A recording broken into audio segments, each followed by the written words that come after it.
정부에 대한 이해를 많이 가지고 있다고 또 자부하기도 하고 그렇습니다. 어쨌든 혹시 뭐 네티즌 당을 만들면 저도 당원으로 하나 끼워주십시오. 하여튼 관심은 많으시다는 말씀이셨고요. 그 좀 동영상 질문이 또 좀 답변이 편안하실 것 같아요. 화면 같이 보시고 좀 답변해 주십시오. 손자와 함께 있는 시간이 가장 행복하다는 내용의 기사를 본 적이 있습니다. 그렇다면 손자들에게 물려주고 싶은 나라는 어떤 나라인지, 그리고 만약에 손자가 정치를 하겠다면 어떻게 하실 건지, 말리시지 않으신다면 전수해 줄 가장 중요한 노하우가 있다면 하나만 말씀해 주십시오. 예.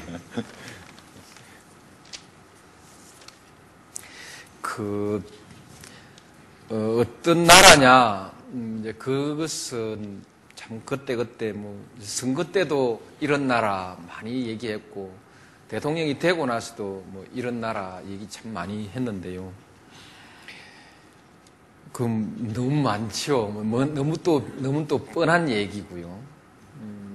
근데 어떻든 제가 대통령 되고 난 뒤에 그나저나 우리 국민들의 정부나 권력에 대한 우리 국민들의 지위는 좀 많이 향상된 건 사실 아닙니까? 그렇게 볼 수 있겠죠. 전체적으로 정부가 하는 일이라든지 좀 투명해진 것도 사실이라고 생각하고 사실이죠. 또 어떻습니까? 국정원 이제 겁 안 나지요? 개혁을 할 과제가 얼마나 있는지 제도적으로 어떤 개혁을 해야 되는지 모르지만 지금처럼 가면은 제도적으로 크게 개혁하지 않아도 별 일탈하지 않고 2003년부터 소위 산업 스파이를 열심히 잡아가지고 네. 요즘 보도에 일부 나오고 있죠. 지금 사이버 보안 이런 부분에 대해서도 중요한 역할을 제가 시켜놓고 있습니다. 국정원은 대통령이 민주적이면 민주적인 기관이 되고 그 전까지는 못 그랬습니다만 이제 지금 와 있는 수준은 이제 대통령이 나쁜 일을 시키지 않으면 혼자서 나쁜 일을 하지는 않을 수준까지 와 있는 것 같고요. 국세청 요새 좀 일반 서민들 편에 좀 서 있는 것 같지 않습니까? 옛날에 힘센 사람들하고 좀 가까운 것 같아도 요새는 힘센 사람들 조사도 좀 많이 하는 것 같지 않습니까? 전체적으로 나는 국민의 지위가 좀 향상되고 사회가 좀 더 투명해지고 이렇게 가고 있는 거 아니냐 그렇게 생각합니다. 정치도 유착, 소위 특별한 힘을 가진 사람, 힘센 사람들끼리 유착했던 구조는 다 갈라져 버렸어요. 경제계, 재계, 또 정당 안에서도 대통령과 당, 또 그렇죠 권력기관, 네. 언론하고도 옛날에는 언론하고도 뭔가 좀 쑥덕쑥덕 하는 것 같았는데 요새는 뭐 그런 건 없고 서로 적절하게 견제하는 관계로 간 것 같지 않습니까? 오히려 이제 이런 것이 사회의 구심력을 떨어뜨릴까봐 좀 걱정은 됩니다만, 그냥 특별한 이런 나라 하는 게 특별한 나라가 없고 그냥 민주주의가 조금씩 더 발전해 가는 나라, 우리 경제에 대해서 좀 전망이 좀 더 서는 나라. 그 다음에 이제 지금 당장 그렇게 고통스럽지 않고 몸 아플 때 치료비 걱정 너무 심하지 않고 아이 넣으면 보육, 예. 아이 넣으면 보육 걱정, 교육 걱정, 취직 걱정, 노후 걱정 아닙니까, 그죠? 이런 데 대한 어느 정도 안정적인 것이 돼 있고 멀리 내다봤을 때 뭔가 희망이 좀 있고 불안이 덜한 나라 이런 것이 이제 나머지는 뭐 자기들이 알아서 하는 거죠. 그런 점에 있어서 저는 노력을 좀 많이 한다고 했습니다. 진일보 했다 뭐 이렇게 자평도 하고 싶고요. 경제 부분에 있어서는 눈부신 진보는 없지만은 훨씬 안정된 거 아니냐, 훨씬 안정되고 제도화된 거 아니냐 이렇게는 내가 말씀드릴 수 있을 것 같습니다. 제가 이제 옛날에 맨 처음 데모하고 할 때 내 아이가 어떻게 하면 대학교에 가서 데모 때문에 고민하지 않을 수 있을까? 그때는 데모하면은 평생 취직길이 막히는, 우리 간단하게 생각하지만은 내가 그때 변론을 해줬던 그 학생들은 평생이 막혀버린 아이들이었습니다. 대학교에서 대모다 걸렸으니까 평생 앞길이 막혀버린 아이들. 내 아이가 거기에 섰다고 생각하면은 하라고 할 수가 없어요. 말리지 않을 수가 없거든요.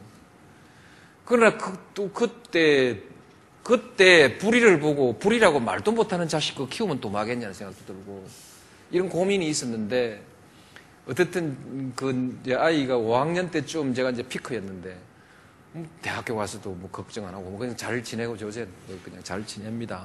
이제 손자 손녀인데 손녀한테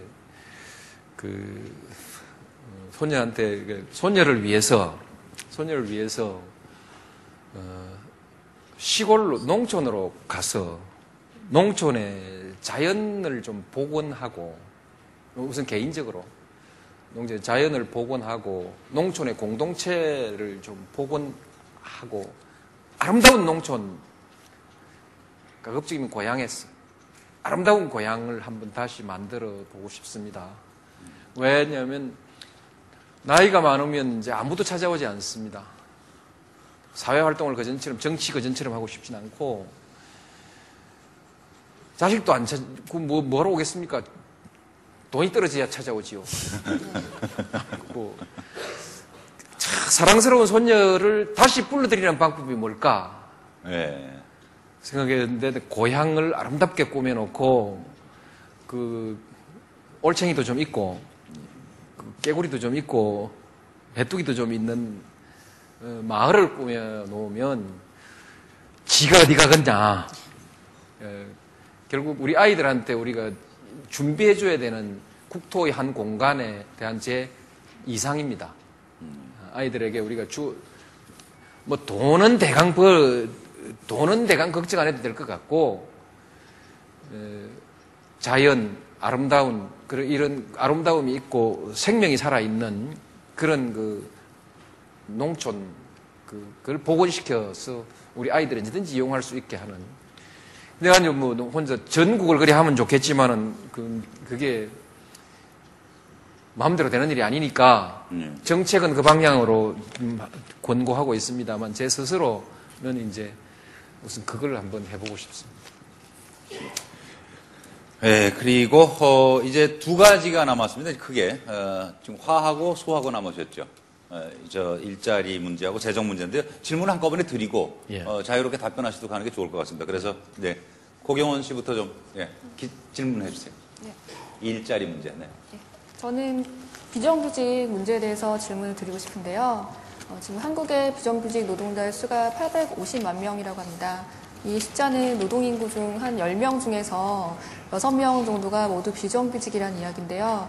기업 입장에서는 고용의 좀 유용성이랄까 그런 점을 생각을 해서 비정규직을 선호하지만 비정규직 입장에서는 고용 불안하고 바로 연결이 되기 때문에 굉장히 민감한 문제입니다. 실제로 1년마다 재계약을 하는 경우가 많고요.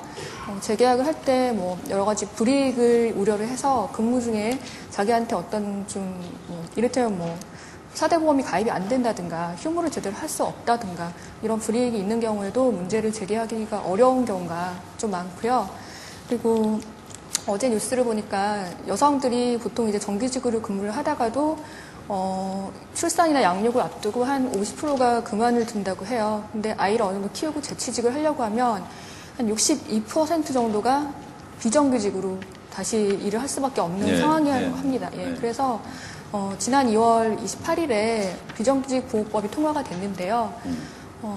2년 이상 근무를 하게 되면 정규직으로 전환을 해야 된다고 명시가 되어 있지만 실질적으로는 1년 11개월 정도 근무를 하고 그다음에 이제 다시 정규직으로 할 수 없게끔 만들어 버린다는 그런 측면에서 어떻게 생각하면 비정규직 보호법이 아니라 비정규직 양산법이 아닌가 하는 이런 우려도 좀 낳고 있는데요. 그런 법의 허점이라든가 이런 비정규직 문제에 대해서 어떻게 생각을 하시는지 듣고 싶습니다. 그거를 조금 답변 정리하시는 동안에 질문을 아까 장근영 씨가 질문 남아있는데 재정 관련 질문인데요. 대통령 답변 중에 이제 얘기가 좀 나오시긴 했습니다만은 추가해서 질문 혹시 있으십니까? 저는 그 질문을 동영상으로 그러셨어요? 준비를 했는데 그럼 동영상으로 같이 좀 질문 봐주시죠. 네. 그럼 앞에 일부 언론 비정규직 보도를 보면 정부의 효율성을 보시고요. 강조하면서도 정작 공무원 수는 대폭 늘리고 있다고 비판하고 있습니다. 국민 몇 명이 공무원 한 명을 먹여 살려야 하는 건가요? 공무원도 일반 기업처럼 경쟁을 통해서 구조조정을 하고 생산성 높은 작은 정부로 만든 다음에 거기서 남는 재원을 양극화 해소에 쓰는 것은 어떨까요? 네. 아까 비정